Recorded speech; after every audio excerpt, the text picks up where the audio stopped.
मैं नायब सिंह ईश्वर की शपथ लेता हूं कि मैं विधि द्वारा स्थापित भारत के संविधान के प्रति सच्ची श्रद्धा और निष्ठा रखूंगा।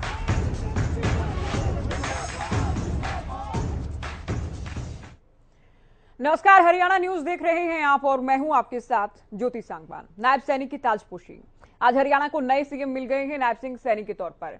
शुरुआत बड़ी खबर के साथ ही करेंगे। आज हरियाणा में बहुत बड़ा उलटफेर हुआ है। राजनीतिक उथल पुथल आज पूरा दिन चंडीगढ़ में देखा गया, तो दिल्ली में भी बैठकों का दौर जारी रहा।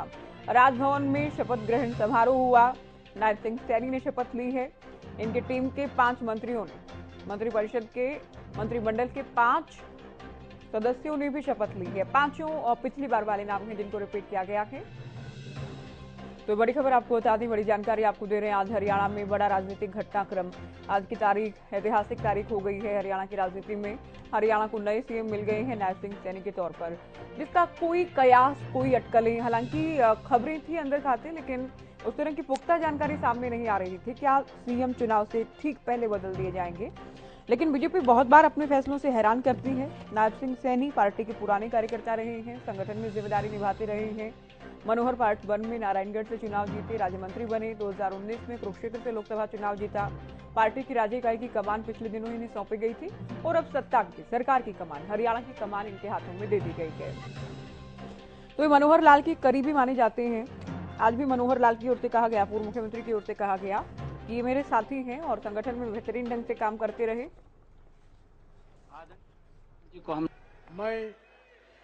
मैं नायब सिंह ईश्वर की शपथ लेता हूं कि मैं विधि द्वारा स्थापित भारत के संविधान के प्रति सच्ची श्रद्धा और निष्ठा रखूंगा।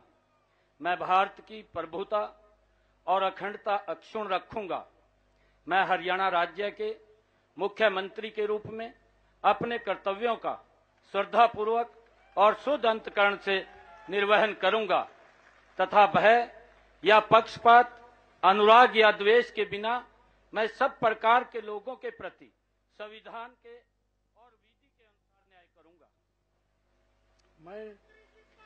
मैं नायब सिंह ईश्वर की शपथ लेता हूं कि जो विषय हरियाणा राज्य के मुख्यमंत्री के रूप में मेरे विचार के लिए लाया जाएगा अथवा मुझे ज्ञात होगा, उसे किसी व्यक्ति या व्यक्तियों को उस अवस्था को छोड़कर, जबकि ऐसे मुख्यमंत्री के रूप में अपने कर्तव्यों के उचित निर्वहन के लिए ऐसा करना अपेक्षित हो, अन्य अवस्था में मैं प्रत्यक्ष या परोक्ष रूप में संसूचित या प्रकट नहीं करूंगा।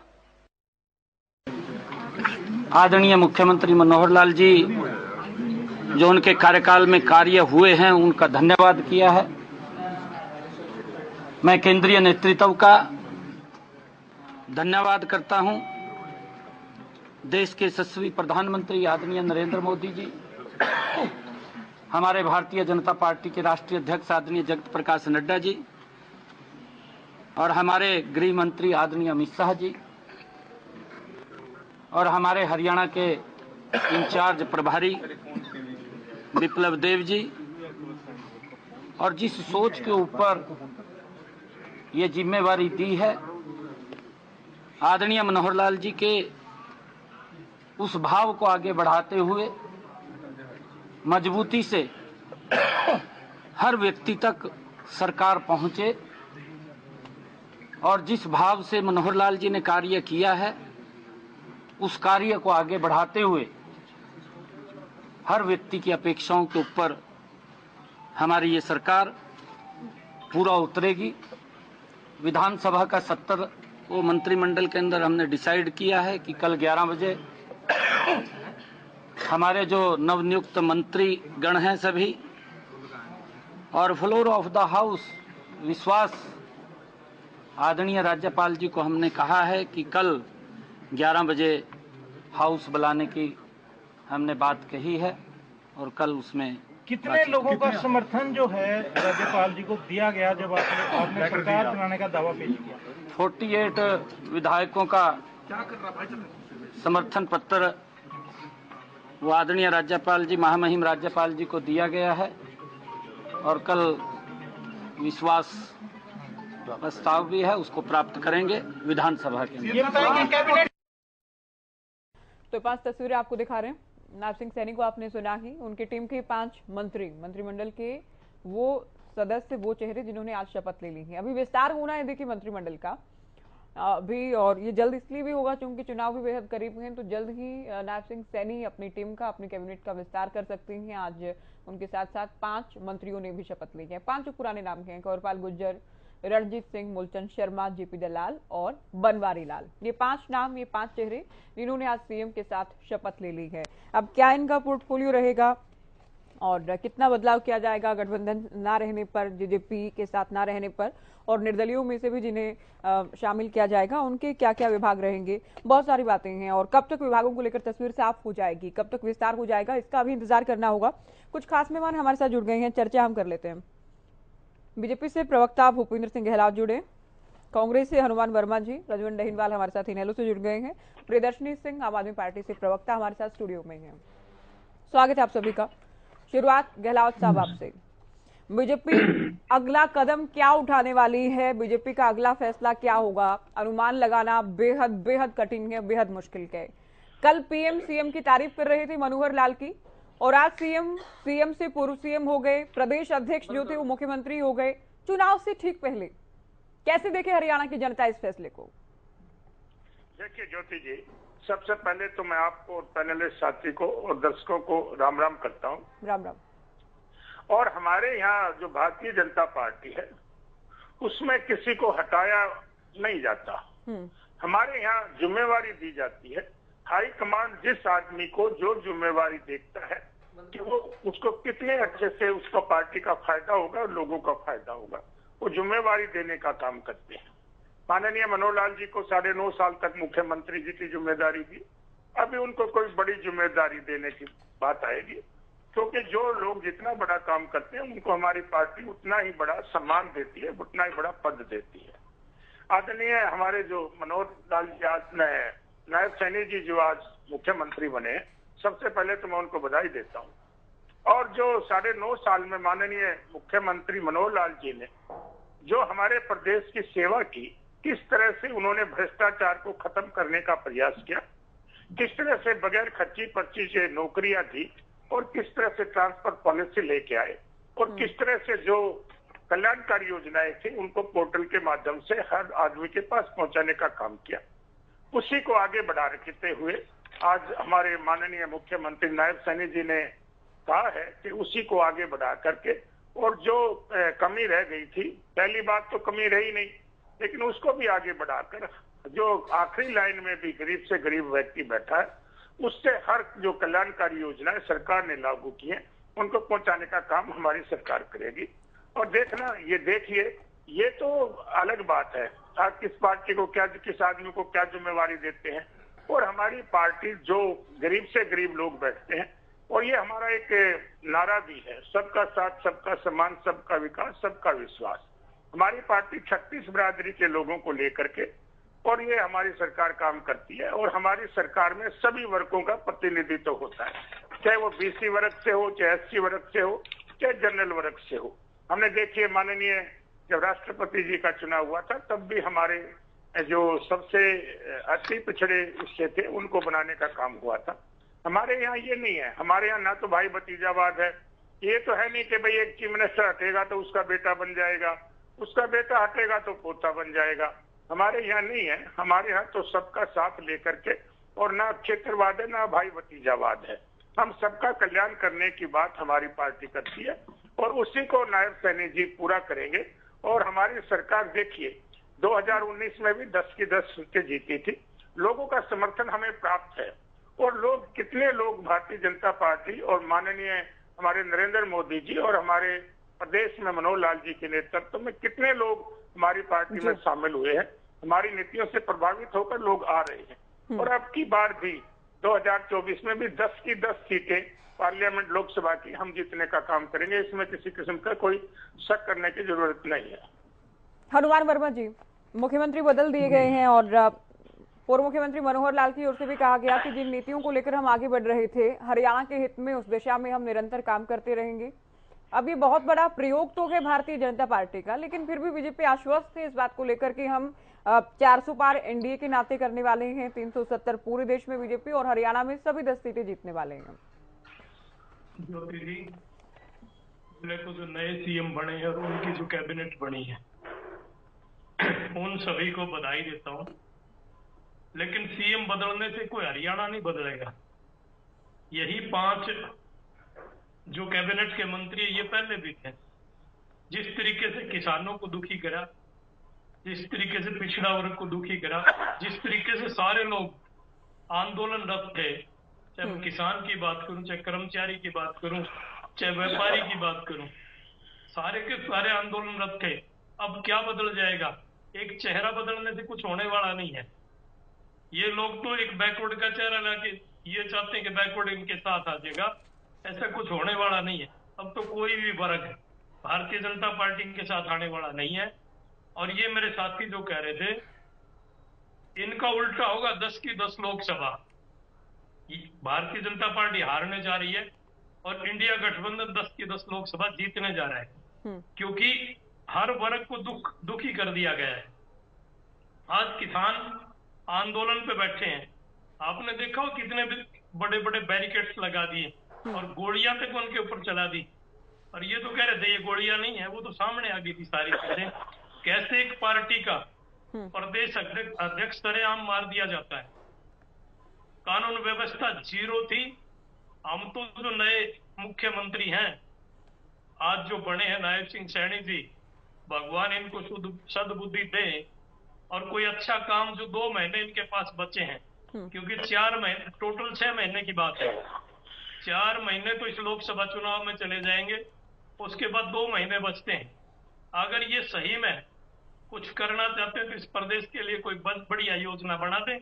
पर हमें नहीं लगता कि अब कह रहे हैं कि हम तो माननीय मनोहर लाल खट्टर जी के नक्शे कदम पर चलेंगे, तो उन्होंने तो हरियाणा बर्बाद कर दिया। वो तो चंद्रयान 4 पे भेजने की बात कर रहे थे और आज 1 मिनट में इनके शीर्ष नेतृत्व में जो कर दिया वो तो मनोहर लाल जी के समझ में नहीं आया। और कैसे इनका एक वरिष्ठ नेता रूठ के अपने घर अंबाड़ा चला जाता है। जो कांग्रेस पे इल्जाम लगाते थे कि ये जो आपस में लड़ते हैं, आज तो इनकी लड़ाई सरेआम दिखाई दे रही थी। कैसे अनिल विज जी वो सभा छोड़ के चले जाते हैं। ये इस बात का परिचायक है कि अब सब कुछ भारतीय जनता पार्टी में ठीक नहीं है। नहीं, यहाँ तो मुख्यमंत्री बदल दिए जाते हैं, उसके बाद भी बहुत ज्यादा हलचल नहीं देखे जाती। आपकी पार्टी में तो कोई संगठन में बदलाव कर दिया जाता है, उसके बाद ही दल छोड़ जाते हैं। या पिछले कुछ सालों में हम बात करें, मुख्यमंत्री अगर कोई बनना चाहता था, उन्हें नहीं बनाया गया तो पार्टी अलग बना ली जाती है। कांग्रेस में तो बहुत शुरुआत से चला है ऐसे। ज्योति जी, अभी आप देखें कि जो हिसार के प्रेजेंट एमपी है वो भी तो छोड़ के कांग्रेस में आ गए। तो भारतीय जनता पार्टी से सबका अब जो है ना, इसमें रहने का किसी का मन नहीं है, इसलिए कांग्रेस का ग्राफ बढ़ रहा है। ठीक है, वो कांग्रेस से ही गए थे, अब कांग्रेस में ही आ गए। डहीनवाल जी, चलो वो तो अभय की ओर से आज निशाना भी साधा गया है, शेरो शायरी की गई है और अभय चौटाला खुद हमारे साथ जुड़ गए, जिनका जिक्र भी हम कर रहे थे। इनादुल्लिता अभय जी हमारे साथ है। स्वागत है आपका हरियाणा न्यूज पर अभय चौटाला जी। Thank you. आज कैसे देख रहे हैं इस उलटफेर को? नए सीएम मिल गए हरियाणा को, गठबंधन टूटने की खबरें कई बार आई और आज आखिरकार गठबंधन भी टूट गया। के ऐसा है, ये गठबंधन था ही नहीं, ये तो ठगबंधन था। लुटेरों का एक गिरोह इकट्ठा हुआ था हरियाणा प्रदेश में कि कैसे इस प्रदेश को लूटा जाए। भाजपा को लोगों ने सत्ता से पार कर दिया था। सत्ता के लालची लोग जो थे उन्होंने भाजपा की सरकार बना दी और आपस में मिलकर के 4.5 वर्ष तक प्रदेश को इन्होंने लूटने का काम किया। मनोहर लाल खट्टर जी को भी इसी का खामियाजा भुगतना पड़ा कि उन्होंने 4.5 साल तक लूटने वालों को छूट दे करके रखी। आज जब पूर्ण रूप से सरकार बदनाम होगी, जब केंद्र की सरकार को इनकी भाजपा की कोई रिपोर्ट ये गई होगी कि मनोहर लाल के नेतृत्व में अगर चुनाव होगा तो फिर तुम्हारी हालत खराब हो जाएगी। इसलिए इन्होंने केवल चेहरे बदले, सरकार थोड़ी बदली है। चेहरे बदलने से कुछ नहीं हो सकता। अब लोगों ने फैसला कर लिया हरियाणा के ने कि विधानसभा के चुनाव में इनको धूल चटाएंगे अच्छे से, तो सत्ता से बाहर हो जाएंगे जी। और ये सत्ता से बाहर होंगे। आप पहले भी जेजेपी को गद्दार कहते आए हैं, अजय चौटाला परिवार को, आज भी आपने गद्दार लिखा है सोशल मीडिया पर। हाँ तो गद्दार है, ये गद्दार हमारे भी है, ये गद्दार प्रदेश के लोगों की, जनता के भी गद्दार। इन्होंने गद्दारी करी थी, इन्होंने झूठ बोला था, उन्होंने कहा था कि हम भाजपा के साथ नहीं जाएंगे। जब ये भाजपा के साथ गए तो गद्दारी हुई कि नहीं हुई? तो आप जेजेपी का भविष्य क्या देख रहे हैं अभय चौटाला जी? इन्होंने सीटें तो मांगी हैं कि हमें हिसार दे दीजिए, भिवानी महेंद्रगढ़ दे दीजिए, बात नहीं बन पाई थी। खत्म होगी, जेजेपी खत्म होगी, जेजेपी का कोई भविष्य नहीं है। जो हमारे बारे में कहते थे कि एक दिन चर्चा होगी, एक दिन लो, अब लोग चर्चा करेंगे, एक थी जेजेपी। जेजेपी भी नहीं कहेंगे, कहेंगे एक था गिरोह, एक था प्रदेश में लूटने वाले लोगों का गिरोह। अब वो समाप्त हो गया, पार्टी खत्म हो जाएगी इनके एमएलए भाग जाएंगे। आज नहीं देखा आपने, 5 एमएलए तो आज भी भागे थे। हाँ। बच्चे खुचे भाग जाएंगे, 2 माँ बेटा बचेंगे। तो आप ये कह रहे हैं 2 माँ बेटे बचेंगे और पार्टी पूरी तरह से इस चुनाव में खत्म हो जाएगी, कोई बचेगा नहीं इनके पास? चुनाव में पहले ही खत्म हो जाएगी, चुनाव से पहले ही खत्म हो जाएगी। हाँ। चलिए, बहुत शुक्रिया आप हमारे साथ जुड़े। अभय चौटाला को आप सुन रहे थे, इनका कहना है कि जो हमारे लिए कहते थे डहीनवाल जी, एक थी इनेलो, अब इनके लिए होगा एक लुटेरों का गिरोह था। ये जेजेपी भी नहीं कहा जाएगा, बल्कि इनको कहा जाएगा लुटेरों का गिरोह। केवल माँ और बेटा यानी नैना चौटाला और दुष्यंत ही बचने वाले हैं। देखिए, ये चीज चौधरी अभय सिंह चौटाला जी शुरू से कहते आ रहे हैं कि जब ये ठग बंधन जो टूटेगा तो केवल और केवल माँ और बेटे बचेंगे, बाकी कोई नहीं बचेगा। और हकीकत भी यही है। और आज आपने देख ही लिया कि किस प्रकार से जब एक बार चौधरी अभय सिंह चौटाला ने अपनी बातों में स्पष्ट कर दिया, और जैसे ही सरकार से वो हटे कि उनके 5 विधायक जो मंत्री भी थे वो एक साइड हो गए, कुछ दिल्ली पहुंचे, कुछ चंडीगढ़ पहुंचे। अभी तो शुरुआत है, आपको देखना इस चीज के लिए कि जो जो समय बीतेगा इनके पास कोई रहने वाला नहीं मिलेगा। ये अकेले खड़े नजर आएंगे, पूरे परिवार के अलावा इनका और कोई नहीं मिलेगा। और आज मैं हकीकत इसलिए बता रहा हूं ये चीज, क्योंकि मैं कई बार आपको एक उदाहरण देकर समझाता हूं कि महाभारत का युद्ध हो रहा था, वो आपने भी सुना होगा कि श्री कृष्ण ये कहते थे कि बोला अर्जुन अब रथ से नीचे उतर जाओ, और श्री कृष्ण ने अर्जुन को रथ से उतारा और वो रथ चकनाचूर हो गया। तो अर्जुन ने पूछा, बोला जी ये क्या हुआ? तो उन्होंने ये कहा था कि बोला ये रथ तो आपका पहले ही टूट चुका था, ये तो सत्ता में बैठे थे, यानी मैं बैठा था तब आपका बचा था। ये जो इनके नुमाइंदे हैं या इनके जो वर्कर हैं, ये तब तक इनके साथ थे जब तक ये सत्ता में थे। अब सुबह होने दो, देखना आपको भी पता लग जाएगा कि किस प्रकार से इनके जो धुन गाते थे, जो इनके साथ जुटे हुए थे, वो छोड़ के चले जाएंगे। असल में इनकी एक मजबूरी थी। ये कोई एक गठबंधन होता है, कहीं ना कहीं साझेदारी होती है, वो विचारों की साझेदारी होती है। यहाँ पर इन्होंने विचारों से कोई लेना देना नहीं था। इन्होंने जनता से ये कहा था कि जिनको हम जमुना पार भेजेंगे उनकी गोदी में जाकर बैठ गए। तो यहाँ पर इनका विचारों से कोई लेन देन नहीं था। जिस जनता ने इनको भारतीय जनता पार्टी को सत्ता से बेदखल किया, उनके साथ मिलकर इन्होंने 4.5 साल तक हरियाणा की जनता को परेशान करने का काम किया, उनको लूटने का काम किया, और आज लोग वो एकदम सत्ता से बाहर हो गए। आप देखना इनकी दुर्गति होगी। जिस प्रकार चौधरी अभय सिंह चौटाला ने कहा है कि इनको एक पूछने वाला नहीं होगा, वो हकीकत है। इनके पास कोई जाने वाला नहीं मिलेगा, इनका कोई पूछने वाला नहीं मिलेगा। कल से ही पता लग जाएगा आपको कि हकीकत क्या है। और बात दूसरी, जो सत्ता इन्होंने जो सीएम बदले हैं, नए सीएम को मैं मुबारकबाद देता हूं, लेकिन एक बात आज भी आपके समझ में आ जाएगी और हरियाणा की जनता भी जुड़ी है। जनता मनोहर लाल खट्टर जी के विरोध में पूरी तरह से थी।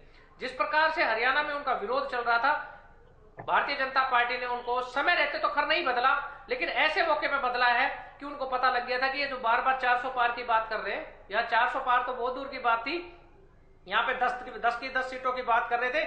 यहाँ पे इनका कुछ नहीं था, क्योंकि ग्राउंड रियलिटी और इनके नारे वो अलग अलग चीज है। ग्राउंड रियलिटी ये थी कि इनकी कोई सीट नहीं निकल रही थी, लेकिन इनके नारे 400 पार के 10 की 10 सीटों के थे। अब वो कहां जाएंगे वो तो सबको पता था। अब ये सोचने की इंजन बदल देते हैं, शायद कुछ हमारी इज्जत बच जाए। लेकिन हरियाणा की जनता एक बार मन बना चुकी है कि हमें भारतीय जनता पार्टी को और जननायक जनता पार्टी को सत्ता से बेदखल करना है।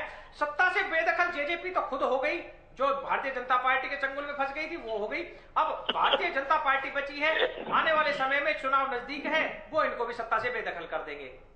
प्रियदर्शनी जी, आप कैसे देख रहे हैं इस बदलाव को? क्योंकि बीजेपी इस बात को लेकर तो आश्वस्त है कि हम 10 की 10 सीटें जीतने वाले हैं। सीएम बदले हैं, आज 5 मंत्रियों ने शपथ ली है, हालांकि 5 अभी पुराने नाम के हैं, लेकिन विस्तार भी अभी होगा, निर्दलियों को भी जगह मिल सकती है, नए चेहरे भी शामिल हो सकते हैं बहुत जल्द। देखिए ज्योति जी, आज का ये जो शपथ ग्रहण था ये किसी नौटंकी से ज़्यादा नहीं था। ये सत्य है और ये बहुत बड़ा सत्य है। बासी सब्जी को अगर हम एक नए बर्तन में डाल देंगे तो ऐसा नहीं होता कि वो सब्जी जो है वो नई हो जाती है, वो सब्जी बासी ही रहती है, बिल्कुल नई नहीं होती है। यही बात आज की रूपरेखा यही बताता है। खट्टर साहब की खटारा सरकार की कंटिन्यूटी रखने के लिए गायब सिंह सैनी जी को सीएम बना दिया गया है। मैं आपको बता दूं कि ज्यादा दूर जाने की जरूरत नहीं है। जो अभी इन्हें संवैधानिक पद मिला हुआ है कुरुक्षेत्र में, जो हमारे अभी आज के हमारे सीएम साहब हैं नायब सिंह जी, वहां पे इन्हें गायब सिंह सैनी की उपाधि दी गई है। वहां पे कभी दिखते नहीं है। मैं आशा करती हूँ और मेरी पूरी ये मैं सोचती हूँ कि गायब सिंह सैनी जी कम से कम पूरे हरियाणा प्रदेश में दिखाई दें। और जो वादे, अब तो खैर 2-3 महीने बच गए हैं, अब तो 2-3 दिन में आचार संहिता भी लग जाएगी लोकसभा चुनावों की, तो ये एक तरह की इन्होंने मैनिपुलेशन करने की कोशिश की है, जनता के साथ खिलवाड़ करने की कोशिश की है, जनता की भावनाओं के साथ खिलवाड़ करने की कोशिश की है, क्योंकि इनको समझ में आ गया था कि खट्टर साहब और अनिल विज जैसे चेहरों से तो ये चुनाव निकाल नहीं पाएंगे। लेकिन भारतीय जनता पार्टी को ये नहीं मालूम है, इनकी सेंट्रल की टीम को ये समझ में नहीं आ रहा कि नायब सिंह सैनी के आने से भी जनता को आप बेवकूफ नहीं बना सकते, क्योंकि ये किसी से सत्य छुपा नहीं है कि ऐसा कोई वर्ग नहीं है जो इस समय इनसे डंडे नहीं खाया है। आंगनवाड़ी की महिलाएं आप देख लीजिए, आप चाहे सफाई कर्मचारी देख लीजिए, क्लर्क भाइयों का हाल देख लीजिए, छात्रों को देख लीजिए, महिलाओं को देख लीजिए, और सबसे मुख्यतः अगर आप किसानों को देखिए, जो कि हमारे अन्नदाता हैं, उनकी हालत देख लीजिए। इन्होंने 700 से ज्यादा किसानों की शहादत कर दी थी। आज यही किसान आज फिर से जब दोबारा अपनी बात और अपनी मांग को लेके जा रहा था, तो इन्होंने पूरे हरियाणा को ऐसे कैद में रख दिया था जैसे इंडिया और पाकिस्तान का बॉर्डर हो। और ये सोचने वाला विषय है कि आज इन्होंने कम से कम 6 से 7 जिलों का इंटरनेट। गहलोत जी बड़ी शांति से सारे आरोप सुन रहे हैं, आपको काउंटर में कुछ कहना नहीं है क्या? इनके बड़े धैर्य से सुन रहे हैं, बीजेपी ऐसा करती तो नहीं है। इन्होंने इंटरनेट ही कैसे काउंटर करेंगे? नहीं, इनको बोल लेने दो। नहीं, भारतीय जनता पार्टी के मेरे बड़ी वरिष्ठ प्रवक्ता कैसे इसको काउंटर करेंगे, ये भी खुद सोच रहे होंगे कि मैं किस तरीके से काउंटर करूं इस बात को, क्योंकि इसमें से एक बात जो बोली गई है वो सत्यता है।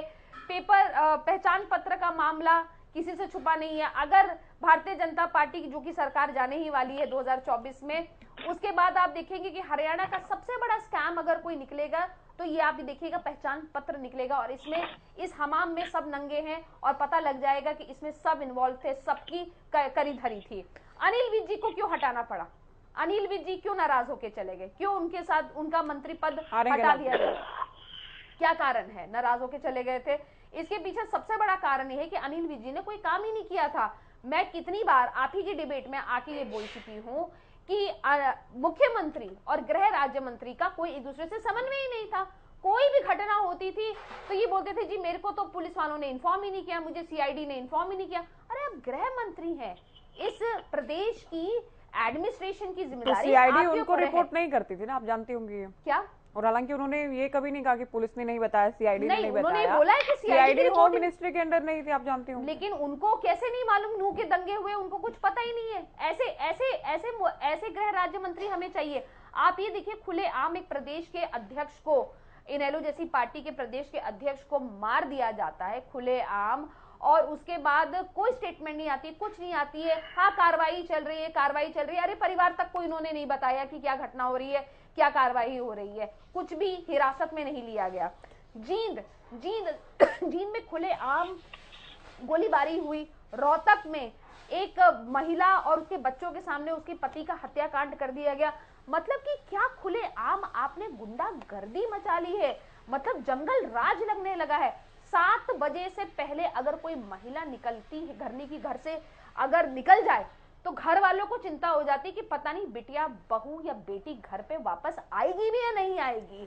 चलिए, आप ये कह रहे हैं कि हर एक मुद्दे पर जनता परेशान है सरकार से, फ्लॉप सरकार। और वही आखिर में मैं अपनी पिछली बार 10 की 10 सीटें जीती थी, इस बार भी दावा कर रहे हैं। बहुत कम समय है चुनाव में। मैं बीजेपी से उत्तर लूंगी, उससे पहले विप्लव देव की ओर से क्या कुछ कहा गया है वो हम सुनवाते हैं, उनके बाद मूलचंद शर्मा ने क्या कुछ कहा है वो भी सुनवाएंगे। पीसीआर। देखिए, मनोहर लाल जी ने जो काम शुरू किया है, नायब सिंह सैनी जी को इसको आगे लेके जाएंगे और एक गरीब और अंतिम वर्ग से आया हुआ व्यक्ति, बीजेपी जो कहता है अंतिम व्यक्तियों का सरकार, अंतिम व्यक्ति उधर सरकार चलाना, ये हमने अभी करके दिखाया माननीय प्रधानमंत्री जी के नेतृत्व में। और भारतीय जनता पार्टी अगले लोकसभा में 10 के 10 सीट कमल निशान पे लड़ेगा और मेरा पूर्ण विश्वास है नायब सैनी जी के नेतृत्व में और मनोहर लाल जी का जो काम का जो रिजल्ट है, ये दोनों मिला के 10 के 10 लोकसभा सीट माननीय प्रधानमंत्री जी के लिए हम 2024 के लिए उपहार देंगे। सर, जेजेपी का साथ छोड़ना की बात सही मानते हैं, क्या वजह रही जेजेपी का साथ छोड़ना पड़ा आपको? देखिए, वो मैं पहले से ही बोल रहा था, क्योंकि हम लोगों को भारतीय जनता पार्टी को सरकार को चलानी है और माननीय मोदी जी को 10 के 10 लोकसभा सीट देनी है कमल निशान पे, और स्वाभाविक तौर पे इसलिए हमको उसी दिशा में जाना पड़ा। और हरियाणा की जनता भी वही चाहता है, जनता जो चाहता है वही करना भारतीय जनता पार्टी का धर्म है। कैबिनेट मंत्री मूलचंद शर्मा है सर, दोबारा से जिम्मेदारी मिली है। पहले मनोहर सरकार में आपने काम किया, अब नायब सैनी के साथ आप काम कर रहे हैं। किस प्रकार से ये पूरा अनुभव रहने वाला है और किस प्रकार से नई जिम्मेदारी मिली है उसको देखते हैं सर? जो नई जिम्मेदारी निष्ठा पूर्वक निभाएंगे और जिम्मेदारी के साथ निभाएंगे और पूरे इसकी ईमानदारी के साथ इसको काम करेंगे। शुक्रिया सर बातचीत करने के लिए। देखिए, बिल्कुल पूरा निष्ठापूर्वक काम करने की बात यहाँ पूर्व परिवहन मंत्री मूलचंद शर्मा करें। आज नई जिम्मेदारी कैबिनेट में मिली है, नायब सिंह कैबिनेट के ये मेंबर रहने वाले हैं और कहीं ना कहीं अपनी पूरी जिम्मेदारी से ये काम करते हुए नजर आ रहे हैं, इस प्रकार का कहना इनका है। और कहीं ना कहीं इसके अलावा अगर बात की जाए तो जननायक जनता पार्टी और के भारतीय जनता पार्टी के गठबंधन को लेकर इनकी तरफ से कहा गया है कि शीर्ष नेतृत्व का काम है, उनकी तरफ से फैसला लिया जाना है। कैमरामैन राजेश के साथ मैं रवि कालजमन, हरियाणा न्यूज। चलिए, गहलोत साहब को मैं कह रही थी, आपने कुछ कहा नहीं अभी तक। ये कह रहे हैं कि सरकार से तो हर एक वर्ग परेशान है, लेकिन अब जाकर जो बदलाव किया है उसका चुनावी फायदा नहीं मिलने वाला है, विरोधी दलों का कहना है। देखिए, सबसे पहले तो ये जो मेरे से पहले मेरी बहन बोल रही थी, ये कौन सी पार्टी की है, जरा मेरे को एक बार ये बताइए। आम आदमी पार्टी। ओके, देखिए मैं तो ये कहना चाहूंगा, सबसे पहले तो मैंने लोकदल की बातें सुनी और उन्होंने ये कहा है कि जजपा को ये ठग लोग हैं और इन्होंने ठगबंधन की बात की। ये लोग कहां से निकले थे? ये लोकदल में थे और लोकदल से ही निकल के आए थे। इसका मतलब लोकदल तो ठगों का टोला है और जो आय से अधिक संपत्ति में केस उन पे चल रहा है वो इन पे चल रहा है। ये तो दोनों ठगों का टोला कैसे हुआ? भैया बीच में नहीं बोलिए, हमने तो अच्छे होते तो हम रखते ही नहीं अपने पास। अरे भैया, मैं बीच में नहीं बोला था। नहीं, बीच में नहीं बोला, लेकिन आप हमें कैसे कह रहे हैं? भैया, मैं बीच में बोला ही नहीं। गहलोत साहब, आप हमें ठगों का टोला कैसे कह रहे हैं? ठग तो आप निकले। 4.5 साल तक हरियाणा की जनता को आपने ठगा है। 4.5 साल तक हरियाणा की जनता को आपने ठगा है और आज आप यहाँ पर इस मुंह से बात कर रहे हैं। आप कम से कम एक बार सोच के तो बोले। आप वरिष्ठ प्रवक्ता हैं, इस प्रकार की बातें ना करें। जब आप ऐसी बातें कर रहे थे तो मैं बहुत ध्यान से सुन रहा था, मैं आपके बीच में नहीं बोला था। जब आरोप लगाते हो तो सुनने की हिम्मत नहीं, मैं कह रहा था, लेकिन मैं कभी भी गलत बात नहीं करता। लेकिन आप जिस प्रकार से जो भाषा बोल रहे हैं, हमारी इंडियन नेशनल दल को ठगों का टोला बता रहे हैं, ये कहाँ तक मैं सुन लूंगा? आज एक्चुअल में तो चलिए, आप दोनों अभी रुकिए। बीजेपी के राष्ट्रीय सचिव ओपी धनखड़ जी हमारे साथ जुड़ गए हैं। स्वागत है आपका हरियाणा न्यूज पर।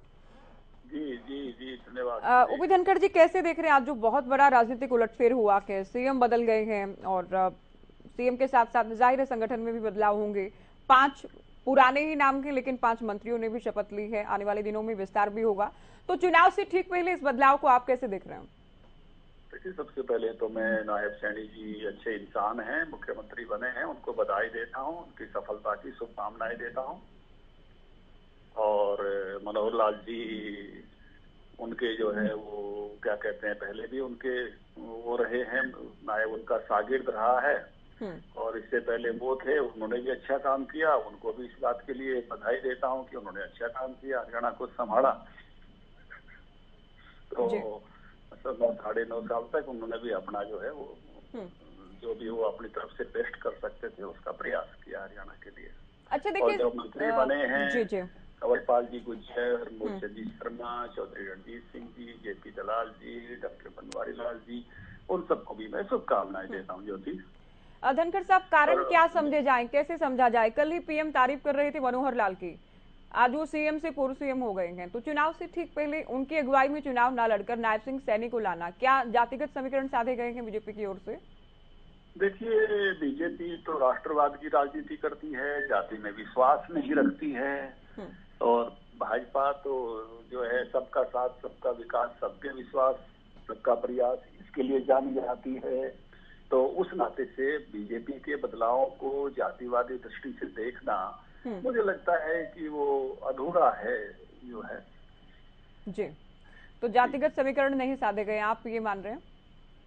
मैं कह रहा हूँ ना, यहाँ तो जो है जो काम जाते कि बीजेपी राष्ट्रवादी पार्टी है, बीजेपी जातिवाद पर काम नहीं करती है ना जी। बीजेपी सबका साथ, सबके विकास वाली पार्टी है। सबका अच्छा धनखड़ साहब, चुनाव में इसका क्या असर देखा जा सकता है? क्योंकि चुनाव से पहले बहुत बड़ा प्रयोग है ये अपने आप में। ये बड़ा प्रयोग आप कैसे कह रहे हो? ये तो सारा मंत्रिमंडल तो वही है, केवल नायब जी और मनोहर जी का जो है बदलाव है, और वो एक ऐसा बदलाव है कि जिसको मैं कहूँ सहज बदलाव है, कोई ऐसे व्यक्तित्वों का बदलाव नहीं है। जो साथ में काम कर रहे थे उसी टीम में थे, उसी टीम में साथ हैं, है ना? हाँ, तो इसलिए आप इसको बड़े बदलाव के रूप में कैसे अभिव्यक्त कर रहे हो? तो सहज बदलाव है, सहज बदलाव आप ये कह रहे हैं। बहुत शुक्रिया आप हमारे साथ जुड़े। तो सत्ता की कमान नायब सिंह सैनी को, सत्ता की सबसे बड़ी कुर्सी, सबसे बड़ा सिंहासन नायब सिंह सैनी को। हालांकि धनखड़ साहब भी कह रही है सहज बदलाव की, कोई बहुत बड़ा बदलाव या बहुत बड़े उलटफेर के तौर पर इसको नहीं देखा जाना चाहिए। गहलाव जी बोले। देखिए, अब मैंने जब सच्चाई की बात की तो लोग उछलने लगे। अब मैं कांग्रेस पार्टी की बात पे आ जाता हूँ। जैसे हमने तो 2005 से जब से भूपेंद्र हुड्डा बना, ये तो कई बदलाव करते नहीं। कहीं भूपेंद्र हुड्डा चाहे लोकसभा का चुनाव हो तब भी बाप बेटा लड़ते हैं, फिर हार जाते हैं, राज्यसभा में बेटे को भेज देते हैं, विधानसभा में खुद पहुंच जाते हैं, और फिर जब सीएससी के मेंबर की बात आती है तो बेटे को भेज देते हैं, जब अपोजिशन लीडर की बात आती है तो खुद बन जाते हैं। देखिए, ये तो एक बाबू बेटों की पार्टी है, हमारे यहाँ ऐसा नहीं है। हमारे सबको मौका दिया जाता है और सबको साथ लेके काम किया जाता है। और इनके सरकार में क्या मौका क्यों नहीं दिया आपने? अरे भैया सुनिए, मैं आपके बीच में नहीं बोला था। ये क्या गलत था? आप यूँ चाहते थे कि जो 9.5 साल में गलत काम जो करे थे, जो हरियाणा का भट्ठा बिठाया भारतीय जनता पार्टी ने, उस लिए आपने मनोहर लाल बदला है। इसीलिए लोग आपको वोट नहीं देते, इसीलिए आपको लोग वोट नहीं देते कि आप धिंगा मस्ती करते हो, किस बेटे की बात करते हैं? ना तो नरेंद्र मोदी का बेटा और ना आपके मनोहर लाल खट्टर का बेटा, किसको बनाए? अरे भाई, आप लोगों को इसलिए तो लोग हरा देते हैं कि आप धिंगा मस्ती करते हो, दूसरे को बोलने नहीं देते। धिंगा मस्ती तो आप लोगों ने हरियाणा प्रदेश में करी। सुन लो भाई, अरे आप सुनने की हिम्मत रखिए भाई, सुनने की हिम्मत रखिए। देखिए किस तरह से इनकी सरकारों में किस तरह से घोटाले होते थे, जमीनों की, किसानों की जमीन खींच ली जाती थी, उसको कौड़ियों के भाव खरीद के और 1500 करोड़ रुपए में मुनाफा कमाने का काम होता था। भारतीय जनता पार्टी गठबंधन की सरकार में किसान बैठे हैं ना, इसीलिए किसान बॉर्डर पे बैठे हैं। अरे वो भी सुन लो, अरे भाई वो भी सुन लो, अरे भैया उसका जवाब तो ले लो। भैया आप चारों बोल रहे थे, जवाब तो ले लो मेरे से। क्यों किसानों को आप बिठा रखे हैं? क्यों इतने दिन इंटरनेट बंद करके लोगों को दुखी कर दिया आपने? क्यों यूरिया का जो 50 किलो का कट्टा था वो 40 बात कहने दीजिए अपनी, हनुमान जी। अरे भैया आप जवाब तो ले लो, मैं सारी बातों का जवाब दूंगा। देखिए, ये किसानों की बात करते थे, इन्होंने कहा कि इतने दिन तक किसान बैठे रहे। उस किसान धरने के तुरंत बाद 5 राज्यों में चुनाव हुए थे। इनका क्या हालत हुई? साथ में यूपी लगता है, कांग्रेस पार्टी की 403 में से 397 सीटों पे तो जमानत जब्त हुई और सीट एक भी नहीं आई। ये सारी बातें इन्होंने इन 3 स्टेटों में भी कही, वहां भी इनका सुपड़ा साफ हो गया। और उसके बाद जो भी चुनाव हुए हैं 2005 के बाद हरियाणा प्रदेश में, चाहे वो लोकसभा हो, विधानसभा हो, राज्यसभा हो, नगर पालिका, नगर परिषद, सब में कांग्रेस का सुपड़ा साफ होता चला गया। और हमारी सरकार हर से ट्रिपल इंजन की, हमारी स्टेट विधानसभा भी, लोकसभा भी, नगर पालिका, नगर परिषद, सब में लोग हमारे को वोट देने का काम कर रहे हैं। और डेमोक्रेसी में सर्टिफिकेट देने का काम जनता करती है और जनता हमारे साथ है और किसान हमारे साथ हैं। कुछ लोग किसानों के नाम पर जो राजनीति करते हैं, चलिए मैं चर्चा को भी आगे ले जाते हुए, ठीक है, आप ही करें, हर वर्ग हमारे साथ है और हमने हर वर्ग के हित में काम किया। हनुमान जी, हालांकि धनखड़ साहब भी इनकार कर रहे थे कि हम जाति नहीं देखते हैं, लेकिन वोटर्स, क्योंकि लोकतंत्र में देखिए तमाम समुदाय ये चाहते हैं उनका प्रतिनिधित्व हो, उन्हें जगह मिले। ओबीसी सीएम बनाया जाना, तो ओबीसी की तो काफी संख्या है हरियाणा में, उस नाते फायदा तो हो सकता है बीजेपी को जातिगत एंगल से। ऐसा है ज्योति जी, देश के प्रधानमंत्री भी ओबीसी हैं, लेकिन 127वां संविधान संशोधन बिल जिस दिन लागू हुआ, क्यों इतना बड़ा कुठाराघात पिछड़ा वर्ग पे कर दिया? अब कोई भी प्रदेश का मुख्यमंत्री जब चाहेगा, कौन है आप बात सुने मेरी पूरी, मैं चुपता आपकी बात में गहलोत जी सुने, आप सुने एक बार। हनुमान जी, 127वां संविधान संशोधन बिल आपको नहीं पता? गहलोत जी, क्या है वो संविधान संशोधन बिल? मुझे पता है। अब अरे भैया, क्या है आप एक्सप्लेन करके बता दें। अरे भैया, मान जाएंगे। आप लोग सिर्फ कुठाराघात करना जानते हैं। हरियाणा प्रदेश क्या भारत का अभिन्न अंग नहीं है? क्यों हरियाणा प्रदेश में अलग क्रीमी लेयर आपके मुख्यमंत्री ने लगाया था? आप अंत्योदय की बात करते हैं, आपने तो बैकवर्ड को मार दिया। हमारे को पसंद करती है जो काम हम करते हैं। 27% आरक्षण 1 और 2 में आज भी 15% है। आपने बताओ कितना बढ़ा दिया? आपने कितना बढ़ा दिया? आप ऐसी बातें करें, किसी काम थोड़ी करते हैं। मेरी बात सुने, खर्ची और पर्ची, ये जो कौशल विकास निगम, विनाश निगम आपने बना रखा है ना, 14 इसमें सिर्फ आपके एमएनएल एमपीओ की चलती है। यहाँ एससी और बीसी का आरक्षण कहाँ चला गया? 33% महिला आरक्षण बिल में क्या बैकवर्ड की एससी की महिला नहीं है? क्या स्वर्ण की महिलाएं क्या हमारी महिलाएं एमपी एमएलए नहीं बन सकती? आप ऐसी बातें करती है। आपको पता है कि पूरे देश में 63% संख्या पिछड़े वर्ग की है। हरियाणा प्रदेश की बात करूं तो 35% पिछड़ों की है, बीसी ए की और 12% बीसीबी की है। क्या दे दिया आपने संख्या के अनुसार? अरे कांग्रेस पार्टी में तो एक ही परिवार है। क्या दे दिया आपने? अरे भैया, कांग्रेस ये तो पार्टी में भूपेंद्र सिंह हुड्डा ने 2014 में भूपेंद्र सिंह हुड्डा ने इसको 10 से 15 करने का काम करा था, 5% बढ़ाया था। आप बढ़ाते ना 12% और आपने क्या करा? क्या पिछड़ा वर्ग के लिए कर दिया? क्या एससी वर्ग के लिए कर दिया? सारे लोग तो दुखी हैं आपसे और आप सुनना नहीं चाहते क्योंकि आपको ज्ञान नहीं है इस बात का। आपको नहीं पता कि आपने कितना बड़ा कुठाराघात पिछड़ा वर्ग पे करा है। क्यों करी मैंने केंद्र से अलग लगा रखा है? क्यों होती है? किस लिए? आप देखना, इंडिया गठबंधन 10 की 10 लोकसभा जीत रहा है, आपने बलि का बकरा बना दिया नायब सिंह सैनी को। अरे कौन से इंडिया आपके पास खट्टर के 9.5 साल के कुठाराघात के कारण आपने नायब सिंह सैनी को बलि का बकरा बनाया है और कुछ नहीं। एक पिछड़ा वर्ग के साथी को मारने का काम करे, मुख्यमंत्री नहीं बनाया आपने। आपको पता है 4 महीने तो इसमें निकल जाएंगे लोकसभा चुनाव में और 2 महीने बचेंगे, उसमें कुछ होना नहीं। बात भी सुन लो जो तुम्हें सुन ले। आप हरियाणा प्रदेश में तो किसान पानी है नहीं, उसके लिए मर रहे हैं और आप हमारे फ्लड का पानी जो दक्षिणी हरियाणा को देना चाहिए था वो सारा का सारा आप राजस्थान भेज रहे हैं। फिर आप ऐसी बातें करते हैं। आपको पता है हरियाणा में नहीं, ऐसा नहीं, अतिरिक्त पानी है। सदन में पूर्व मुख्यमंत्री मनोहर लाल मुख्यमंत्री रहते हुए जवाब दे चुके हैं। ज्योति जी, अतिरिक्त पानी है, चाहे हिसार है, चाहे लोहारू है, चाहे महेंद्रगढ़ है, चाहे नारनौल है, ये पानी के बिना पिसाए मर रहे हैं। वो बरसात के दिनों में, वो बरसात के दिनों को लेकर है, वो उस पर बहुत बार बहस हो चुकी है।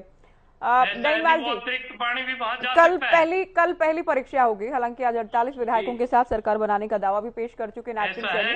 कल सत्र बुलाया गया है, बलि का बकरा बनाया गया है। कल सत्र बुलाया गया है दहीवाल जी। अरे तो सुनिए, तो हनुमान 4 विषय का है, वो 4 पूरे कर दें। वर्मा जी आप सुनिए अभी, बोले दहीवाल जी। जी देखिए, नई टीम से यही उम्मीद करते हैं कि नया मुख्यमंत्री बना है। जिस प्रकार से खट्टर साहब जो बार बार ये कहते हैं कि बेरोजगारी को खत्म कर देंगे या भ्रष्टाचार को खत्म कर देंगे, जो ठप कानून व्यवस्था है उसको ठीक कर देंगे, लेकिन आपने देखा होगा कि महंगाई को भी रोकने में, मतलब कोई भी एक काम ये करने में सफल नहीं हुए, हर जगह ये नाकाम रहे और अपनी नाकामियों से सिर्फ अपने सरकार के बूते पर उन पर दबाव बनाकर, या ये कह सकते हैं कि उन पर एक पल्ला झाड़ देते थे या उन पर ढकने का प्रयास करते थे, अपनी नाकामियों को ढकने का प्रयास करते थे। और अब हम उनसे यही उम्मीद करते हैं कि नायब सिंह सैनी जी बने हैं तो वो शायद कुछ बदलाव करें, लेकिन बात यहां पर आती है कि अकेले नायब सिंह सैनी क्या कर लेंगे। मंत्रिमंडल में तो वही लोग लिए गए हैं, वही लोग लिए गए हैं जो पहले थे, अब उनका तो वही पुराना ढर्रा चलेगा। और यहाँ पर यह बात आती है कि हरियाणा की जनता का मन बन चुका है कि वो भारतीय जनता पार्टी को किस प्रकार से सत्ता से बेदखल करे और वो उस पर अपने जो उन्होंने अपनी जो एक सोच बनाई हुई है उस सोच को अपने आगे रखेंगे। दूसरी बात यह कि अभी कुछ दिन बाद ही लोकसभा के चुनाव की घोषणा होने वाली है, ये जनता के बीच में क्या मुद्दे लेकर जाएंगे, क्या बात लेकर जाएंगे। अगर ये कहते हैं कि हमारे जो 9.5 साल के मुख्यमंत्री थे उन्होंने बेहतर काम किया, तो जनता इनसे ये भी तो पूछेगी ना, बेहतर काम अगर वो किया तो आपने उनको हटा क्यों दिया। शायद कोई ना कोई कमी रही होगी जिसकी वजह से उनको हटाया है। गठबंधन की सरकार में अगर ये थे तो जो गठबंधन की जो आज इन्होंने गठबंधन तोड़ा, वो गठबंधन 4.5 साल तक इन्होंने चलाया, तो इनकी क्या मजबूरी थी कि 4.5 साल तक उनको झेला इन्होंने, या उनको भ्रष्टाचार करने पर इतना दिया। आपने देखा होगा कि 24 बड़े घोटाले हुए थे, चाहे रजिस्ट्री घोटाला हो, धान घोटाला हो, खनन घोटाला हो, छात्रवृत्ति घोटाला हो, फसल बीमा घोटाला हो, जितने भी घोटाले थे वो इन सरकार में हुए। किसी भी घोटाले की रिपोर्ट तक आज तक इन्होंने सार्वजनिक नहीं की। और आज ये कहते हैं कि हमने नया मुख्यमंत्री बना दिया, हमारा ये परिवर्तन होता रहता है। ये परिवर्तन सहज नहीं होता। ये इनका जो फीडबैक जो आ रही थी, उस फीडबैक के आधार पर इन्होंने किसी तरह से डैमेज कंट्रोल करने का प्रयास किया। आज आपने देखा है ना कि आज बार बार एक चीज चलती है कि कांग्रेस में फूट है, कांग्रेस में फूट है या और दलों में फूट है। आज आपने देखा होगा भारतीय जनता पार्टी की फूट भी उजागर हो गई। उनके किस प्रकार से उनके गृहमंत्री जी वो मीटिंग को छोड़कर चले गए और वो इस कार्यक्रम में नहीं पहुंचे। तो ये चीजें देखने को है कि ये केवल और केवल जब तक सत्ता में बैठे हैं तब तक इनकी ये फूट बची हुई है, लेकिन इनका तो बहुत बुरा हाल होने वाला है। आज ये जहां पर कहते हैं जनता का विश्वास ये खो चुके हैं, नैतिकता इनमें बची नहीं है, और जो और काम करने की बात ये कह रहे हैं, काम तो इन्होंने कोई किया नहीं। एक काम इन्होंने बड़ा अच्छा किया है, वो शायद ये स्वीकार भी कर ले, हरियाणा की जनता को कर्जे में डुबो दिया। जहां पर ये 1,10,000 करोड़ रुपए का कर्जा भारतीय जनता पार्टी बताती थी कि कांग्रेस ने 1,10,000 करोड़ का कर्जा किया है, आज वो कर्जा 3.5 लाख करोड़ का इन्होंने पहुंचा दिया।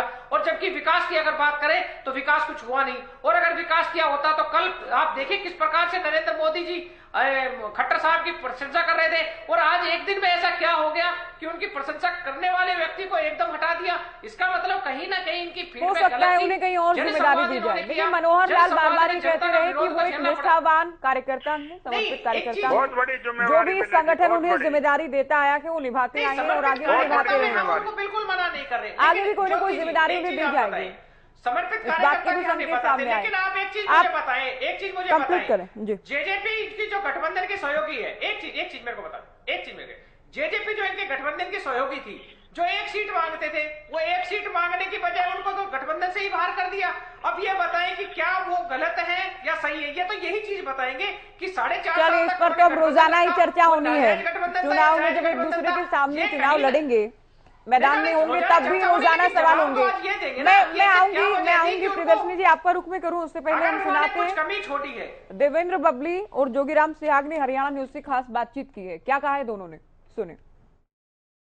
पूर्व कैबिनेट मंत्री चौधरी देवेंद्र बबली हमारे साथ मौजूद हैं। सर, सबसे पहले तो आप इस कार्यकाल को कैसे देखते हैं, ये जो फेरबदल हुआ है जननायक जनता पार्टी के साथ भारतीय जनता पार्टी? ये जो 4.5 साल का समय गठबंधन की सरकार को हरियाणा प्रदेश की जनता ने दिया, मैं ये कह सकता हूँ कि एक बहुत अच्छा ऐतिहासिक फैसले हमारी गठबंधन सरकार ने लिए, और मुझे भी 2 साल कैबिनेट में मनोहर लाल जी के साथ काम करने का मौका मिला, और एक बड़ा बदलाव अपने डिपार्टमेंट में हमने किया। और टोहाना के अंदर एक जो डेवलपमेंट की का एक मेरे हल्कावासियों का हक था, वहाँ हम चाहे बतौर विधायक बतौर मंत्री, मुझे इस बात की खुशी है कि मैं जिस काम के लिए लोगों ने मुझे चुना था, मैं उनकी उम्मीदों पर मैंने 100% खरा उतरने का कार्य किया है। अब आगे किस प्रकार से देखते हैं? मैं सवाल तो आप समझ ही गए मैं क्या पूछने वाला हूं, जननायक जनता पार्टी का भविष्य कैसे देखते हैं, क्योंकि बीजेपी के साथ गठबंधन था, आप लोग अलग। राजनीति में हर चीज गर्भ में होती है जी। उसका पहले से आपको ये बता देना जी ऐसे होने वाला है या ऐसे होने वाला है, वो कोई ज़्यादा वो नहीं होता। ये हरियाणा प्रदेश की जनता तय करनी है। 2000 अभी पार्लियामेंट का चुनाव है, उसके बाद विधानसभा का चुनाव होगा। हरियाणा प्रदेश की जनता जो फैसला लेगी सर्वमत होगा। एक तरफ दुष्यंत चौटाला ने विधायक दल की बैठक बुलाई थी, एक तरफ मुख्यमंत्री की तरफ से बुलाई गई थी, आप वहां नहीं पहुंचे। लगातार ये तमाम जो मीडिया है, राजनीतिक गलियारा है, उसमें ये चर्चा थी जननायक जनता पार्टी के तमाम 4 से 5 विधायक बीजेपी के संपर्क में हैं। उसके बाद आप बहुत सेरेमनी में आते हैं, तो कहीं ना कहीं ये क्या दिखाता है सर? सोशल मीडिया के माध्यम से पता चला कि चेंजेस हो रहे हैं और उससे पहले गठबंधन की सरकार थी। हमारी पार्टी के जो लेट नाइट कॉल थे, उससे पहले प्रोग्राम ऑलरेडी सबके कहीं सभी विधायकों के, इसलिए अपने अपने हल्कों में या कहीं कहीं सबकी एंगेजमेंट थी, इस वजह से नहीं पहुंच पाए थे। वरना तो सब मीटिंगों में जाते हैं। कई बार हर मीटिंग में पीछे भी आपने देखा होगा, कई बार पहुंचा जाता है, कई बार नहीं पहुंचा जाता। प्रदेश के लिए कार्य क्या, उस बात की हमें खुशी है। अंतिम सवाल रहेगा सर, जननायक जनता पार्टी के साथ रहेंगे या सरकार के साथ रहेंगे? ये सवाल अभी आपको नहीं पूछना चाहिए, जब अगला समय जब पूछना आप। फिर भी सर सवाल तो बनता है सर, नए सीएम बने, बधाई देना था। देखिए बिल्कुल, देखिए कैबिनेट मंत्री हैं और कहीं ना कहीं जिस प्रकार से इनकी तरफ से बताया गया है कि अचानक इनके कॉन्स्टिट्यूएंसी के जो प्रोग्राम थे उनमें इनको जाना पड़ा और कहीं ना कहीं जिस प्रकार से ये मंत्री थे और उन्होंने अपने विभाग में खूब काम किए हैं और आने वाले समय में किस प्रकार से काम होंगे वो समय बताएगा। और राजनीतिक भविष्य से उनकी तरफ से कहा गया है कि वो जननायक जनता पार्टी में रहेंगे या सरकार के साथ जाएंगे, तो उनकी तरफ से इसमें टाल मटोल जो है जवाब देते हुए नजर आए। कैमरामैन राजेश के साथ मैं रविकाल रमन, हरियाणा न्यूज, चंडीगढ़। बरवाला से विधायक जोगीराम सिहाग इस वक्त हमारे साथ मौजूद हैं। सर, सबसे पहले तो ये गठबंधन जो टूटा है, किस प्रकार से देखते हैं पूरे इस गठबंधन? हमारा जो नेता है दुष्यंत जी, वही मतलब जो है चिट्ठी देंगे, यदि अगर समर्थन वापस लिया तो गठबंधन तो तभी टूटेगा। आप यहाँ उस सेरेमनी में पहुंचे हैं, उधर दुष्यंत चौटाला की तरफ से विधायक दल की बैठक बुलाई गई, आप वहां नहीं पहुंचे, यहाँ पहुंचे। इससे पहले चर्चा की अगर बात की जाए, राजनीतिक गलियारों में चर्चा ये है कि भारतीय जनता पार्टी के संपर्क में जननायक जनता पार्टी के 5 विधायक, उनमें से एक आप भी हैं। मैं एक्चुअल में शुरू से ही बीजेपी में रहा हूँ और बीजेपी की राजनीति मैंने की है और किसी कारणवश जो है मैं जो है जेजेपी से टिकट लिया और उसमें विधायक चुना गया। उसके बावजूद फिर दोबारा जो है हम इकट्ठे हो गए, सरकार में साझेदार हो गए, तो इसलिए मुझे ये कभी महसूस नहीं हुआ कि मैं बीजेपी में नहीं हूँ और क्योंकि मेरा संपर्क सबसे इनमें सबके साथ था, एज इट इज संपर्क रहा, इसलिए मेरा आना जाना जो है बराबर बना रहता है। सियाग साहब, अब आगे की किस प्रकार से राजनीति देखते हैं? जननायक जनता पार्टी की खासकर की बात करूंगा, वो किस प्रकार से अपना सर्वाइवल देखते हैं? क्या उनकी राजनीतिक भविष्य है? देखो, भविष्य तो हाथ में है, ऊपर वाले के हाथ में, किसी के हाथ में नहीं, इंसान के हाथ में है मेहनत करना। और दुष्यंत जी यंग हैं, मेहनत करने का मादा है उनके अंदर, वो मेहनत करेंगे, बाकी परिणाम ऊपर वाले के हाथ में। जोगीराम सिहाग किस तरफ से इलेक्शन लड़ने वाले इस बार? समय बताएगा। मैं तो पिछली बार ही बीजेपी की टिकट लेना चाहता था, इस बार पता नहीं क्या होगा, वो तो टाइम पे पता चलेगा। जेजेपी से नहीं लड़ेंगे? क्यों नहीं लड़ेंगे, मैंने ये कहा नहीं, क्या होगा। जेजेपी से लड़ सकते हैं फिर? क्यों नहीं लड़ सकते, जेजेपी में ही है, जेजेपी से क्यों लड़ सकते? जेजेपी में है लेकिन प्रोग्राम बीजेपी में जा रहे हैं, जेजेपी के प्रोग्राम में नहीं जा रहे हैं। मैं बीजेपी के में नहीं गया, मैं तो ये हरियाणा सरकार का जो माननीय मुख्यमंत्री नायब सिंह सैनी जी हैं, ये हमारे पुराने मित्र हैं और एक हरियाणा विधानसभा का सदस्य होने के नाते मेरे पास इन्विटेशन था आज की ओथ का, तो मैं ओथ के अंदर शामिल हुआ। इन्विटेशन वहाँ का नहीं था विधायक दल की बैठक का, दुष्यंत चौटाला की तरफ से? वहाँ क्यों नहीं जा पाए?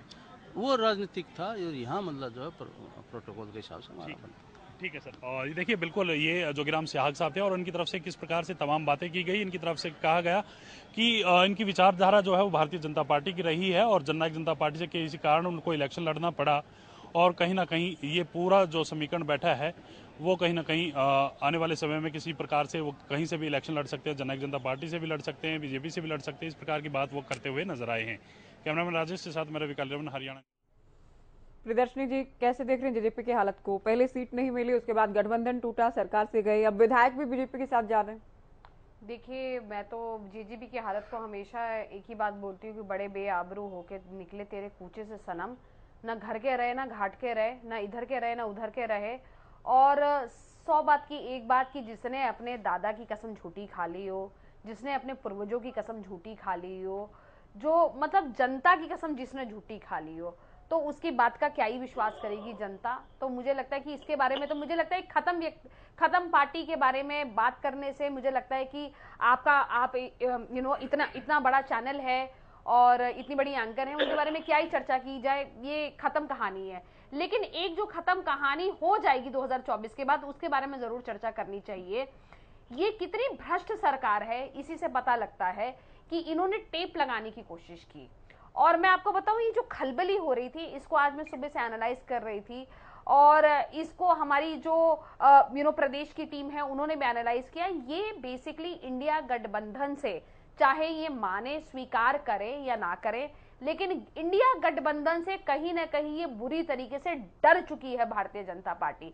ये जो 400 पार, 370 ये जो नारे देती है, ये एक जुमला है, जैसे कि इन्होंने 15 लाख का जुमला दिया और 2 करोड़ नौकरियों का दिया, ऐसे ही ये एक जुमला है जो इन्होंने दिया। क्योंकि अगर इनकी भविष्यवाणी इतनी सही होती तो बंगाल में क्यों नहीं सही हो गई, एमसीडी चुनाव में क्यों नहीं सही हो गई, और बाकी राज्यों में, कर्नाटका में क्यों नहीं सही होगी, वहां पे इनको लोटस ऑपरेशन क्यों करना पड़ा।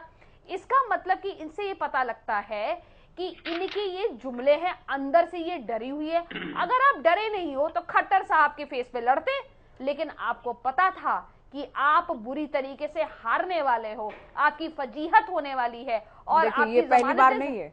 हाँ? गुजरात में हमने देखा सीएम बदले गए, पार्टी तो जीती ना। उत्तराखंड में 6 महीने के भीतर 2 मुख्यमंत्री बदले, त्रिवेंद्र सिंह रावत, तीर्थ रावत को लाया गया, पुष्कर सिंह धामी को लाया गया। यही इनकी तो बीजेपी ऐसे प्रयोग करती है।